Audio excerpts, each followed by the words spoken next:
Book 1. Canto 14. Raven Doomed. The saint, well read in holy lore, pondered a while his answer o'er, and thus again addressed the king, his wandering thoughts regathering. Another rite will I begin, which shall the sons thou cravest win, where all things shall be duly sped and first Atharva texts be read. Then by Vibhandak's gentle son was that high sacrifice begun, the king's advantage seeking still and zealous to perform his will. Now all the gods had gathered there, each one for his allotted share. Brahma, the ruler of the sky, Sthanu, Narayan, Lord Most High, and holy Indra men might view with Maruts for his retinue, the heavenly chorister, and saint, and spirit pure from earthly taint, with one accord had sought the place the high-souled monarch's right to grace. Then to the gods who came to take their proper share the hermit spake, for you has Dasaratha slain the votive steed, a son to gain. Stern penance rites the king has tried, and in firm faith on you relied, and now with undiminished care a second rite would fain prepare. But, O ye gods, consent to grant the longing of your supplicant.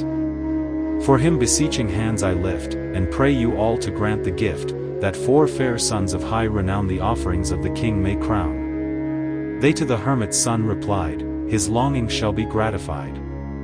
For, Brahman, in most high degree we love the king and honor thee. These words the gods in answer said, and vanished thence by Indra led. Thus to the Lord, the worlds who made, the immortals all assembled prayed, O Brahma, mighty by thy grace, Raven, who rules the giant race, torments us in his senseless pride, and penance-loving saints beside. For thou well pleased in days of old gavest the boon that makes him bold, that god nor demon e'er should kill his charmed life, for so thy will. We, honoring that high behest, bear all his rage though sore distressed. That lord of giants fierce and fell scourges the earth and heaven and hell. Mad with thy boon, his impious rage smites saint and bard and god and sage. The sun himself withholds his glow, the wind in fear forbears to blow. The fire restrains his wonted heat where stand the dreaded raven's feet, and, necklaced with the wandering wave, the sea before him fears to rave. Kuvera's self in sad defeat is driven from his blissful seat.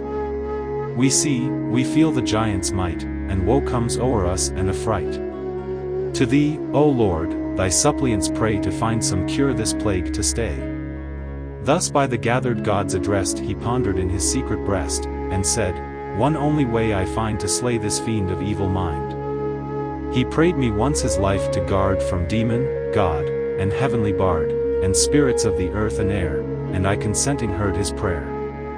But the proud giant in his scorn recked not of man of woman born. None else may take his life away, but only man the fiend may slay.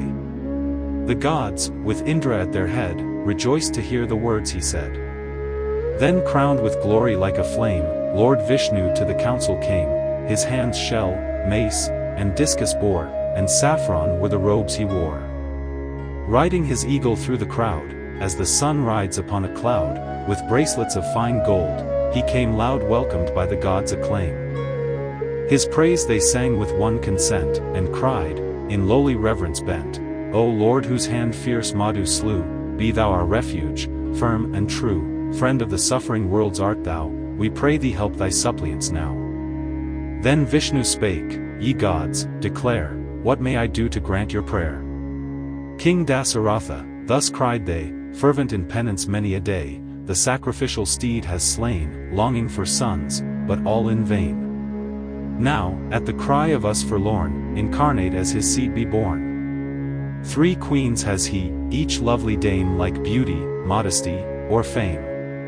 Divide thyself in 4, and be his offspring by these noble 3. Man's nature take, and slay in fight Raven who laughs at heavenly might, this common scourge, this rankling thorn whom the 3 worlds too long have borne. For Raven in the senseless pride of might unequaled has defied the host of heaven, and plagues with woe angel and bard and saint below, crushing each spirit and each maid who plays in Nandan's heavenly shade. O conquering Lord, to thee we bow, our surest hope and trust art thou. Regard the world of men below, and slay the gods' tremendous foe.